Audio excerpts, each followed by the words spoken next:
കയ്പമംഗലത്ത് യുവാവിനെ മർദ്ദിച്ചു കൊലപ്പെടുത്തിയ ശേഷം ആംബുലൻസിൽ ഉപേക്ഷിച്ചു.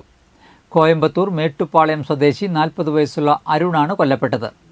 റൈസ് പുള്ളർ തട്ടിപ്പുമായി ബന്ധപ്പെട്ട് നഷ്ടപ്പെട്ട 10 ലക്ഷം രൂപ തിരികെ പിടിക്കുന്നതിനായിരുന്നു ആക്രമണം എന്നാണ് പോലീസ് പറയുന്നത്. കയ്പമംഗലം ഫിഷറീസ് സ്കൂളിനടുത്ത് ഇന്നലെ രാത്രി 11:30യോടെയായിരുന്നു സംഭവം. കാറിൽ നിന്ന് 4 പേരടങ്ങുന്ന സംഘം അപകടത്തിൽ പരിക്ക് പറ്റിയെന്ന് പറഞ്ഞ് ആംബുലൻസ് വിളിച്ചുവരുത്തി അരുണിനെ കൊടുങ്ങല്ലൂരിലെ സ്വകാര്യ ആശുപത്രിയിലേക്ക് അയക്കുകയായിരുന്നു. ആംബുലൻസിന് പിന്നാലെ ആശുപത്രിയിലേക്ക് എത്താമെന്ന് പറഞ്ഞ് സംഘം മുങ്ങി.